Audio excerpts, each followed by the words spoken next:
Hi, Carrie. Welcome. Thank you. Great to be here. Yeah, it's good to have you. And this is your second time on the podcast. The first time you were in a group of a couple other women, and now it's just you Mhm. and me. And I know I've also been a guest on your podcast, which I appreciate. Yes. Yeah. And you've gone through a big transformation this year, which we're going to speak about, and in inner and outer, and they're interconnected. But maybe we can first speak about how we know each other. And I think the first, and you can correct me if I'm wrong, but the first time we connected was for some one-on-one mentoring, maybe a few years ago. Yeah. Yeah. Yeah. I reached out to you for IFS. I had been in your community and read your books, but yeah, that was the first time we met. Yeah. And then this past year, you've been in my program, which is now called Sorcerer's CEO. When you joined, it was not called that. So that the program's been through a transformation as well. But maybe you can speak to a little bit about the kind of work that let's start with the kind of work that you were doing like a year ago right now. Mhm. So a year ago now was June 2023. I'm taking myself back there. And a little bit about me, I'm a psychotherapist, an LPC, and I had already evolved my business a bit from I worked at a university, then I moved into private practice where I was seeing individual clients. And I had created over the past years uh, uh, I had expanded my practice into what was called the art of groups. And that I was doing training and teaching other therapists how to facilitate group therapy and all the components with that, getting people into groups and how to facilitate. And I had created a program for group practice owners. These group practice owners had several therapists practicing together, and they were looking to start groups. And at that time, when I came into the program, I had several group practices that were starting with me to train and teach their staff how to do group work. So I was doing that, a little bit of individual therapy, some consulting. So I had a bunch of different things going on at that time. And another piece was I was doing circles and retreats. So I was doing a lot of stuff at that time. Yeah. You're doing a lot of stuff and you were doing it well. You're successful at doing it. Mhm. And you've been a seasoned therapist, a seasoned group leader, consultant, and businesswoman. Mhm. And I know that one of the things that you and I spoke with when you were thinking about joining this our mastermind and mentorship circle, you were wondering like, am I going to learn anything new? Because you Mhm. have been at it for a long time. And I think one of the things I said to you, well, it's like it's about mastering. Like Mhm. the concepts are things that you've probably heard before, but it's about really like mastering them and taking them to the next level. And I'm just wondering like what your experience was of that, of if you felt like you learned new things or if you learned them or implemented them in a new way. Yeah, absolutely. Looking back over the program, I think there were many new things that I learned. And the part that made the biggest impact on me was I could pick up those things from books or, guidance. Like I had heard about things like story brand. Um, but it was also the way in which you were intentional about teaching it, where it was woven in with the grounded philosophy of how we want our business to fit into our lives. I think that I took a lot away from that, how my business was an extension of my own soul and my own um, expression of my soul's work into the world. And so I think that while story brand, I'm just using that as an example, wasn't new, having those concepts layered on top of this real foundation of a soul aligned, soul centered business was, I think, something that then gave a different flavor to every concept. So even if I had heard of it, I was seeing it differently, and it was framed in a different way. And along with that, there definitely were things that were new that I had not heard of. One of the reasons I sought you out as a mentor was because I intuitively know that the things that you are strong at are the things that I struggle with. And I think that we could complement each other well. And so I could see that I need a little of you in my life. And I want a mentor who is strong in the places that I'm weak, who's not afraid to look at the numbers or to be disciplined with schedule and thoughtful about planning. And these are the things that I struggled with. So watching and hearing how you do things also helped me learn a lot, and the systems that you use, because I don't tend to think that way naturally. So that's, yeah. So a lot of new stuff. And in terms of soul, where did you feel like you were in connection with soul, like this time last year, in relationship to your business? Hmm. You know, I feel like over the past maybe 10 years, my connection to my own soul and my own soul's work has just been strengthening. And last year, though, I would say that I was about 50-50. 50% of the work that I was doing felt very soul aligned, and 50% felt somewhat soul aligned. I mean, I'm very, very privileged in the sense that even working with group practices and working with group work, like that is soul work for me, but it wasn't the full expression that I'm feeling now. So my soul, I think, was urging me to evolve my offerings. And then I was working with the parts of me that were afraid to do that. So, yeah, it's interesting because I felt very connected on the inside, but it wasn't showing up through my work on the outside at that time as much. So let's talk about the parts of you that felt afraid to have like all of that rich inner soul connection be expressed on the outside.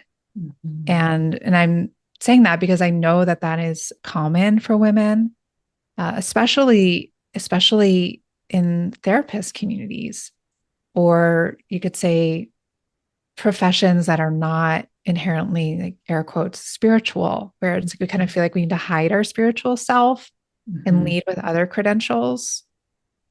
So I don't want to put words in your mouth, but talk to us about the parts of you that were scared to kind of make that full integrated expression, like inner to outer. Mhm. Yeah, um, I feel like in the way that I was trained in the therapeutic context, we talked a lot about bringing your identities in, but there was something about a spiritual identity that I feel like, at least in the programs that I've been in, that hasn't been integrated yet. And that there is a little bit of I would say, judgment maybe, or cautiousness around people who bring in spirituality or talk about their spiritual selves.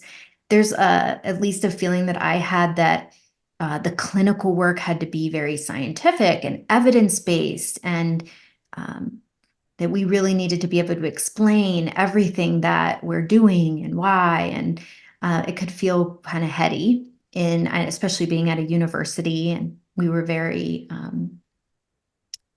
stuck on credentials, things like that. I mean, and this has been a long time. So I feel like the field has evolved greatly since I was in graduate school, because I've been out practicing for 20 years now. So the part of me that was afraid was, will I be taken seriously? Will people, it did feel like this generational wound, like this, you know, would I get burned at the stake? I mean, am I going to be seen and in some way humiliated or pushed out of the of belonging of, and there's something about right? Like I know this very intimately of how much we want to belong in the group and that there's safety in that. And so for me to stand out in any way was another thing to step out in a way that was different than my peers and my colleagues feels scary, a little dangerous. Um, so yeah, I'm thinking. I feel like I've been like tiptoeing out into my more authentic expression over the years. So more and more, I just take another step and another step and another step of more authenticity. Mm. I have a podcast at the time that we're recording this. I have a podcast episode coming out in a few days about the witch wound Yes. that you're speaking of without speaking of it directly and how it impacts us as, I mean, those of us who are powerful female healers and how this lives through us and it even unconsciously draws us to maybe dim our light or not be our full authentic selves. And some women it impacts through self-doubt or under earning. And it's a real thing. And so those who are listening, by the time you hear this, it will have already come out. So you can go back a few episodes. It's called The Witch Wound, Self-Doubt and Under Earning. And it feels like just in seeing your evolution over this past year, like it's that you've really kind of relax the tension or resolve the tension between your clinical work and your spiritual side to really weave them together in a way that feels really authentic and integrated for who you are right now. Does that feel true for you? Absolutely. Yeah. And I noticed my path, and I think we see these in like, identity development, but there was a part where I had to go, I was fully in this clinical self, and that intuitive, more soulful part of me had been pushed away, locked away since childhood. And then as I started exploring that side, and I was getting a lot of my own healing and insight in more spiritual venues and energy work and exploring all of these things outside of my clinical work and getting a lot of healing for myself and feeling like I was coming into it. And so yeah, I feel like over the last year, there was a time where I felt like I had to be one or the other. And in my development, that there was separation, and now that's so much more integrated into like that duality is not present like it was, and it just was part of my own healing that I had to go through and that evolution. And so it felt like, I think I shared this with you, that so much of the work I was doing was inner work on that separation inside myself. Mhm. And now that's also coming into outer expression too, which we'll get to more in this conversation. But it also reminds me of like you were talking about like identity development, and I'm also thinking of seasons of life.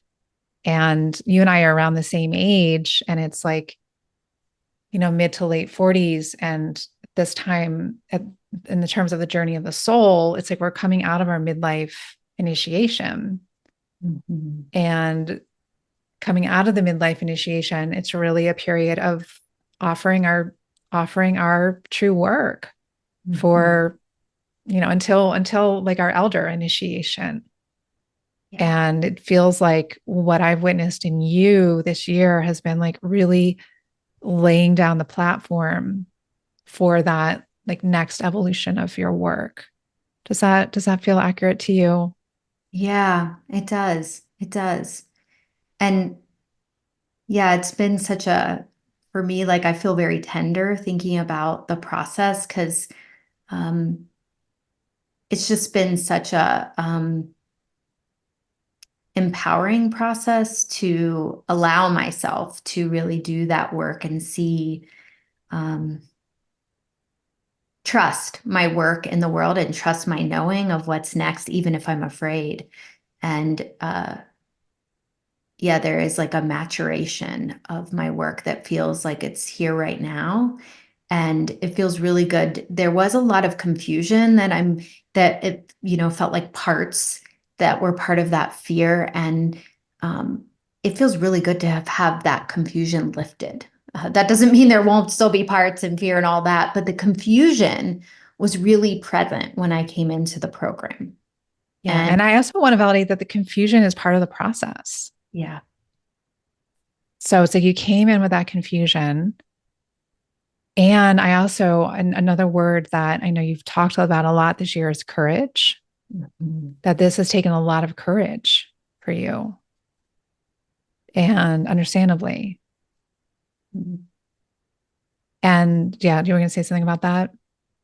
Well, I think it's important too, in context, that, one of my ways of protecting myself and getting through was also pleasing others and picking up what others want from me. And so, just like we talk about in the program, how, your business heals you and evolves you, it's been a process of me pulling myself back to me and being sturdy in knowing what I want rather than tuning into what others are wanting or what might feel risky in, being judged and all of these things about, showing up and offering what other people need more than what my soul wants to do. So, uh, yeah, it's been really empowering to be able to, do that work alongside and then see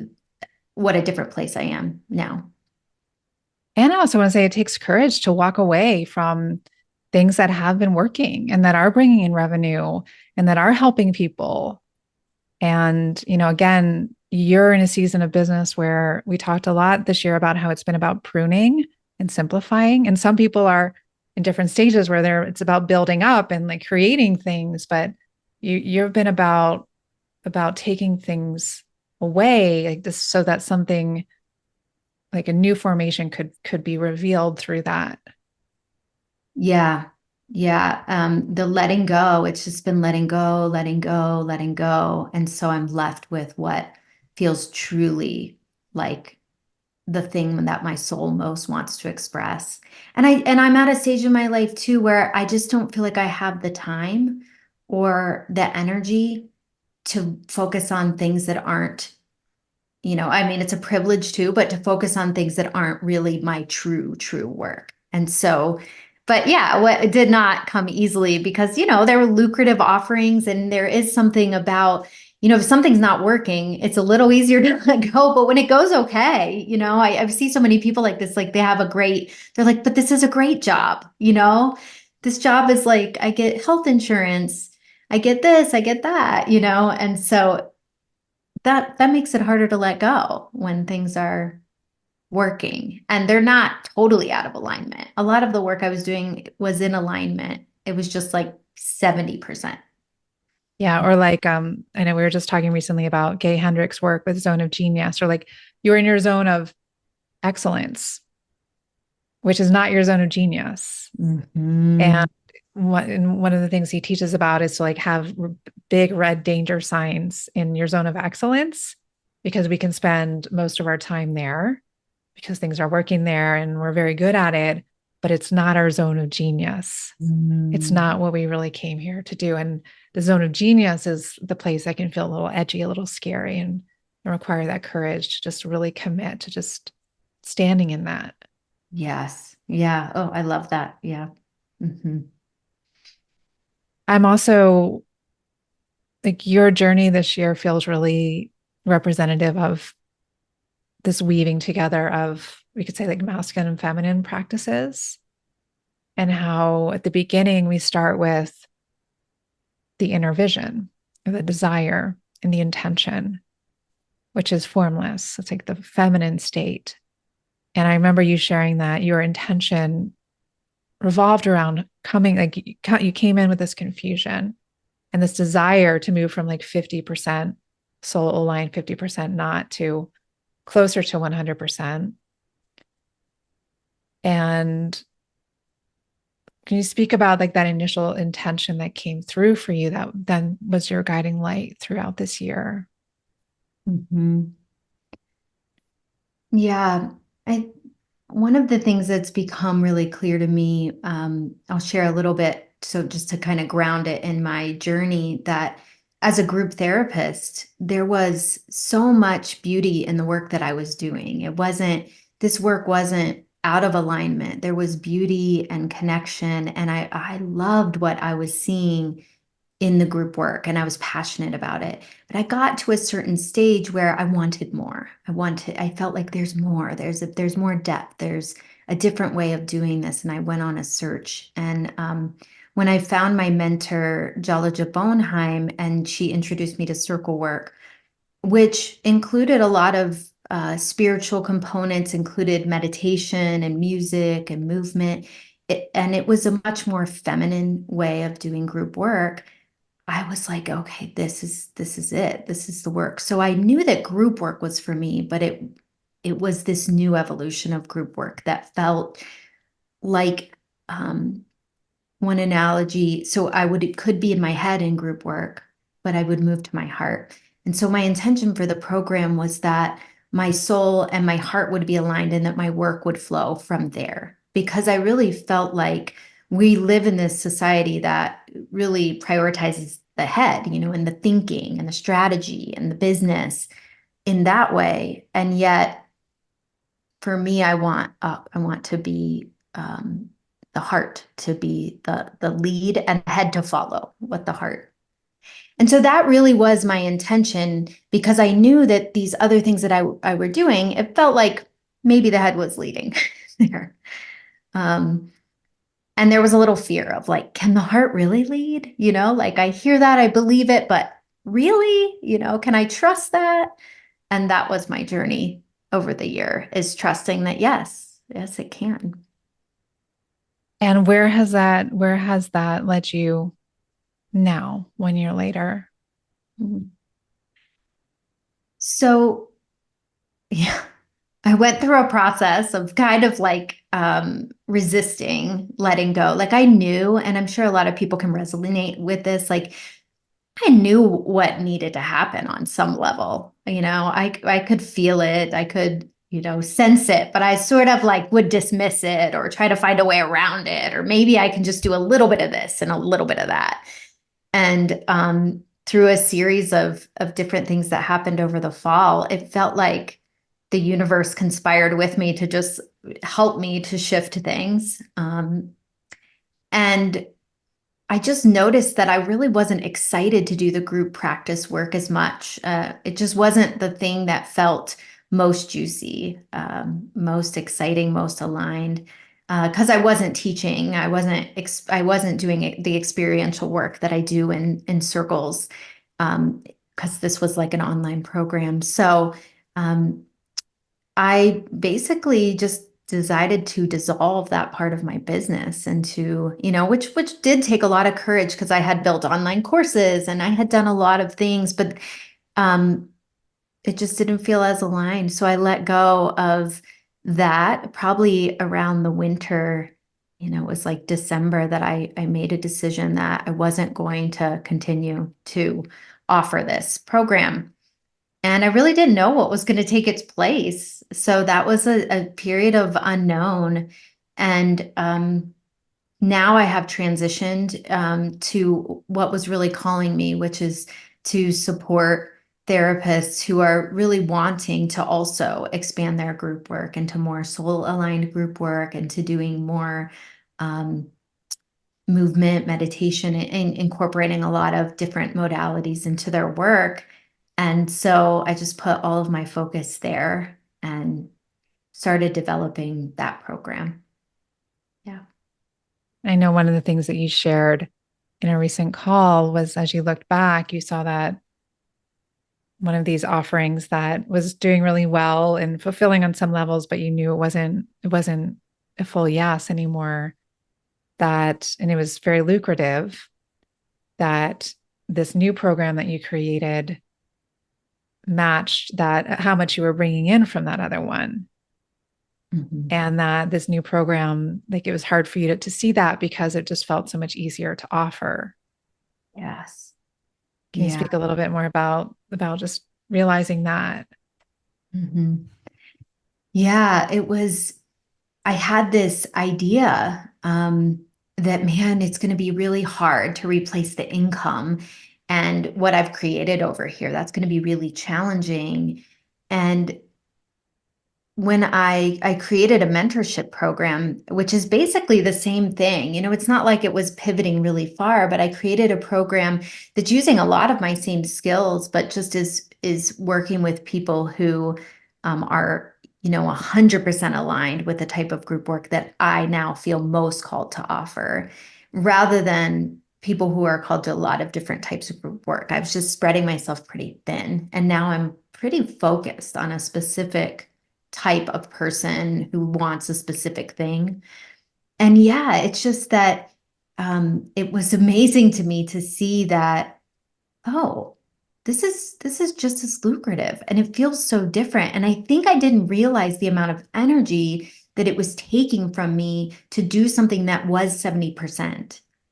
I didn't know at the time how it would feel to be here, where of course, like, it's not perfect. There are challenges, like, there's still stuff, but it's so much more aligned that it just flows a little easier. And I'm so much more excited about it that it feels like, oh my gosh, it couldn't possibly be generating what that was, right? Because that's such an old paradigm, like, of thinking that it's got to be hard, maybe, or grueling or something to be, income producing. That's like a something that I am working to change my thinking on that.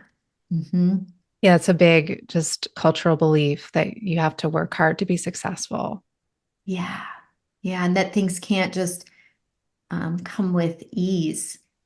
And it does, it feels easy. Yeah. And so we started from this inner vision, this inner listening, inner desire of what you wanted to bring forth. You moved through, NIFAS, we talk about parts, and, you worked with confused parts, resistant parts, parts that were saying, but wait, like this is good. This is working. And you really honored your wholeness through that process because they're all part of the creative process. And now at the end of, this year, now you have a physical expression of all this that you've have done, this Mhm. inner work, this pruning, this listening. And you revealed that to us in a recent call in our program. Share more about that. Mhm. Yeah. It was interesting, the parts work that I did throughout the year, because at times I felt like I really wasn't doing anything. I wasn't making progress, as I was working with my parts.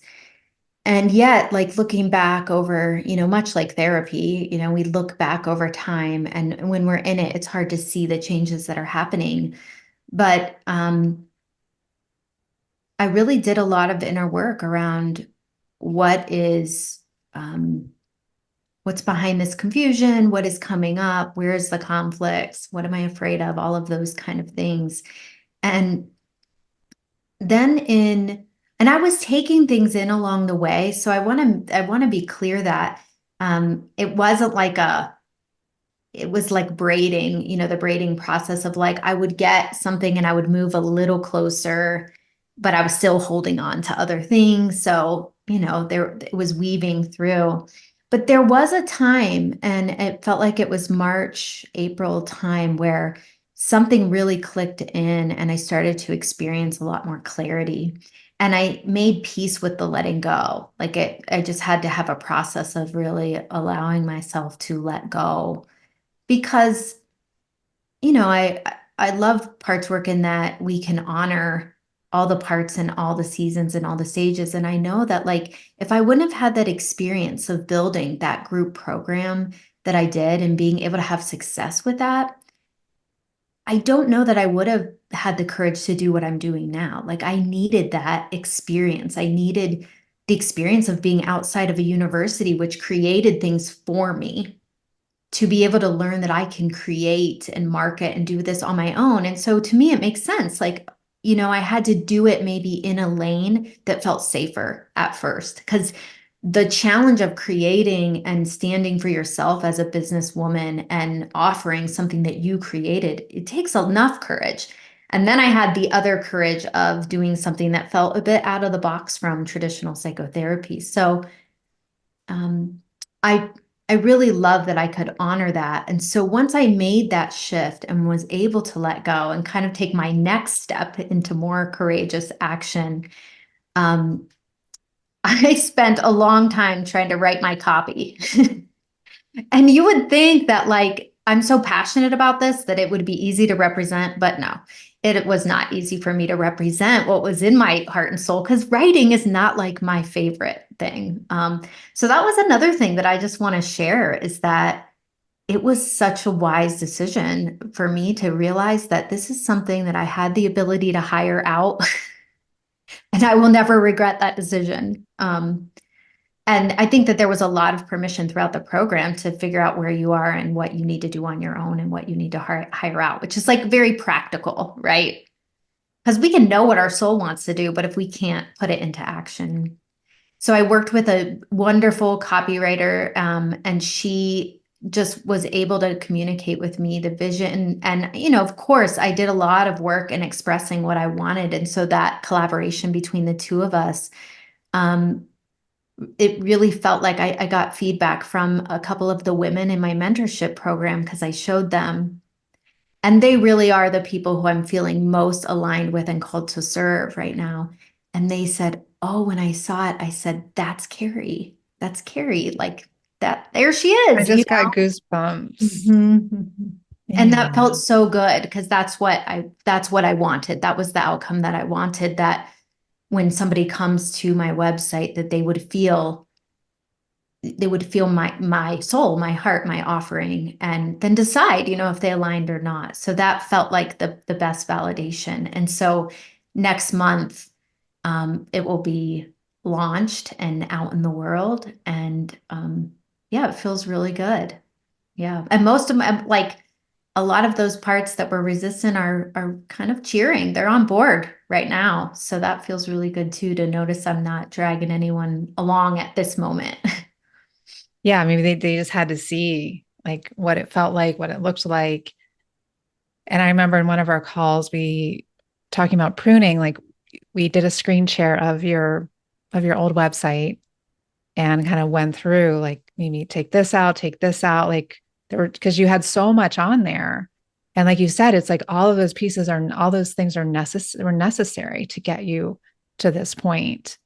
And then it was that time of like really tenderly and mindfully letting them go to create this new expression. And I love that you're bringing in that piece of hiring out to get support. And that's definitely something that we need to do during certain seasons of business, especially if we want to grow and evolve. Is like we can't do everything ourselves. We have to get support. We have to hire experts. And I love that you just gave yourself permission to do that. Well, and I remember early on, there was a call, and I don't know that I had total awareness. And you said to me, and I still remember, you're like, there's just so much, you're doing so much. I can't remember, but it was a poignant reflection that I took it in, and then I had to take some time of like, oh, like I need to really streamline this. Like it took repetition in the program to really learn, because there was a part of me that thought more is better, or like I need to do all of these things, which is something I'm working with in my life. It's something, as part of my work in offering circles. I'm always telling people less is more, empty the bowl. And I had to learn it in business too. So I remember early on, your style wasn't to tell me what to do, but it was just kind of this like gentle reflection that gave me a little bit of like, like I really need to look at this. And then, yeah, so. Yeah, I remember that moment and just really getting that snapshot of this is a complex business model and this is a lot of work. Mhm. And it is so much about to go to the next level. It is about the simplification. Which is counterintuitive in some ways, I think.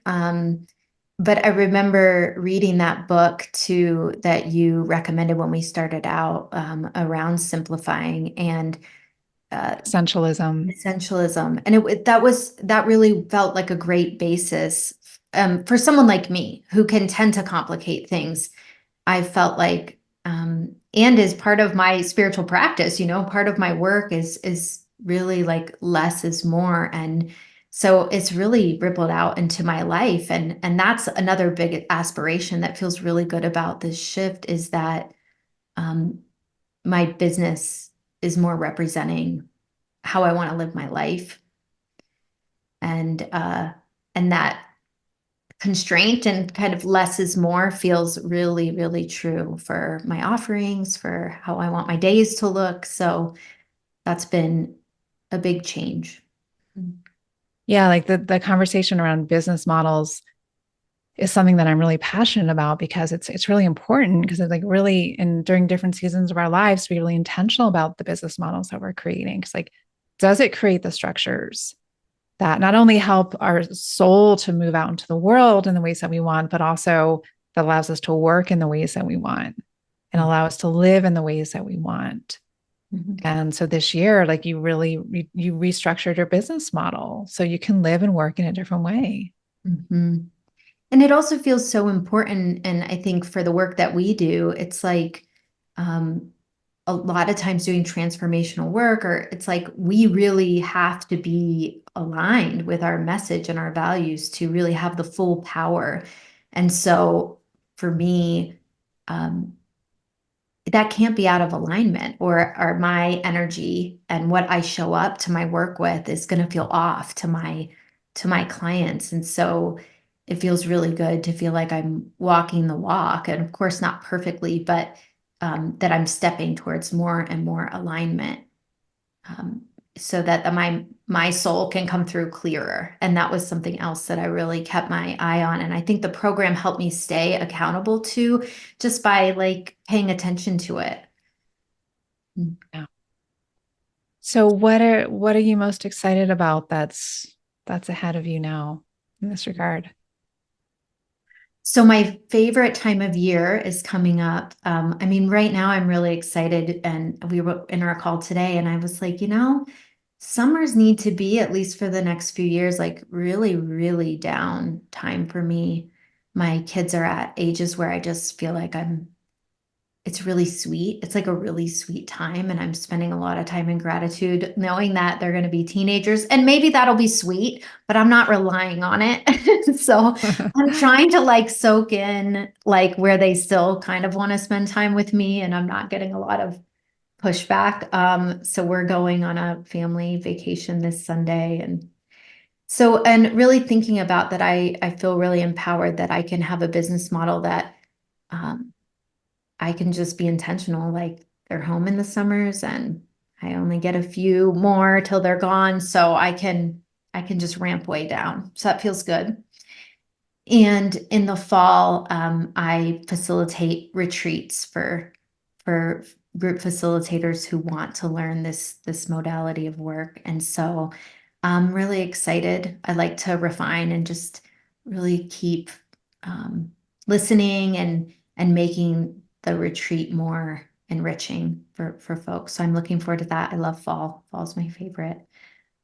Yeah, and I'm really excited about putting this new website and kind of sharing um, what I've done over the past year with my community, and seeing the response, because I feel pretty confident um, that when people see the website or hear about it, it's just going to be more, um, they're either going to know that it's for them or not.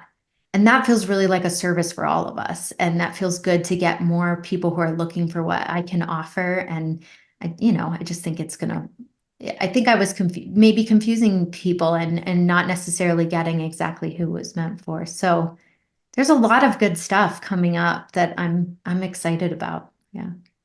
Do you want to share your URL and we'll also put it in the show notes. I don't know if might be ready right when this comes out, but if not, it will be ready soon after. Yeah. So if people um, get to this soon, like July 2024, or it could be, I mean, it's going to be carriehayneslpc.com.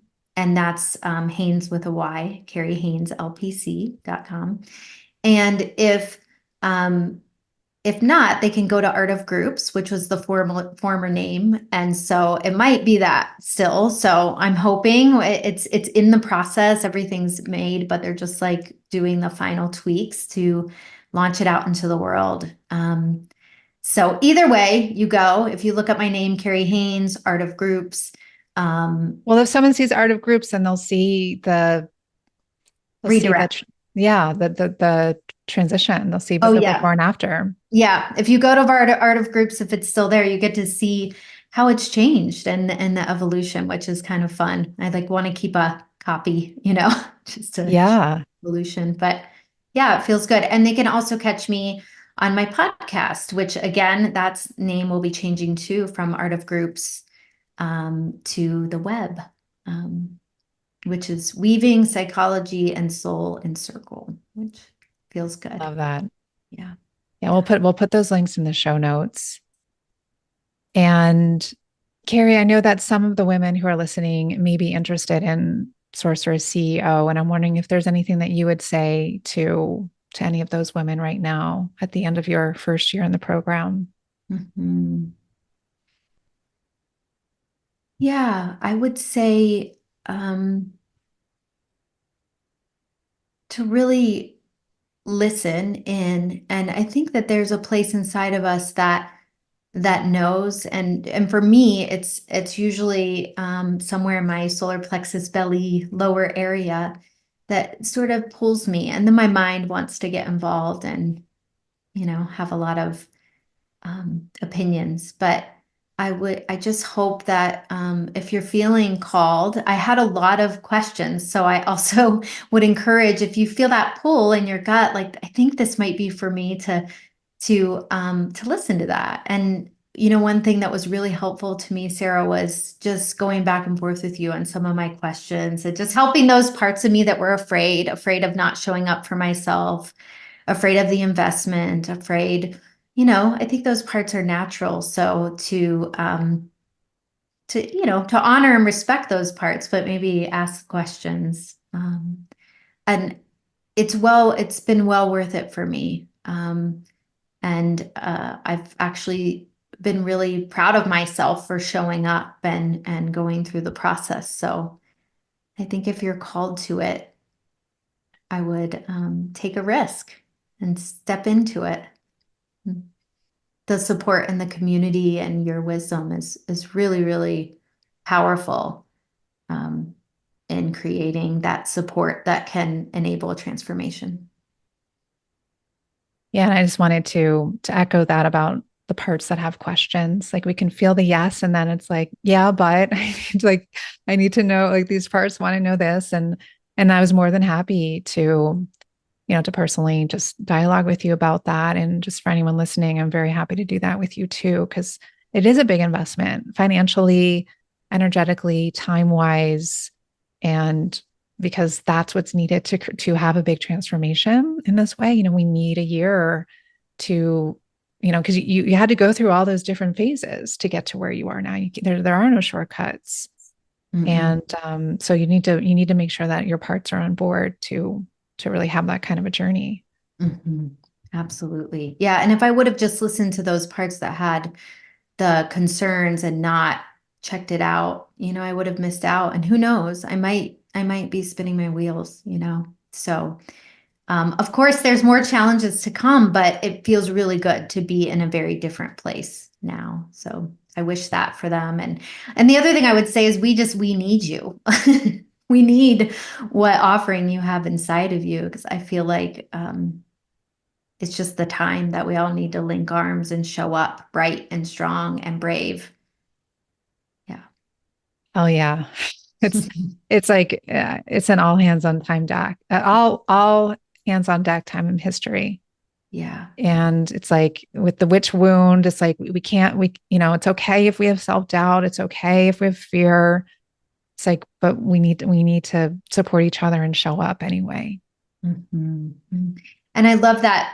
I think Clarissa Pinkola Estes talks about, like, says like a soul on fire, like shows up, shines brightly so others can be inspired. I'm butchering it, but I do think that my experience has been is, you know, quite the opposite so far. As I stand out more and show up, I just get a lot of me toos, me toos. Oh, thanks for saying that. Like I felt that way. So I just encourage people that if you have this thing burning inside, there's likely something for you to do, and other people will be grateful that you're doing it. It gives them space to do what they're here to do. Thanks so much, Carrie, and huge celebration of the light that you are. Thank you. And thanks for everything from you. I feel like there's no mistake that our paths cross. And I feel like you've played a big role in my becoming. So thank you. It's been an honor.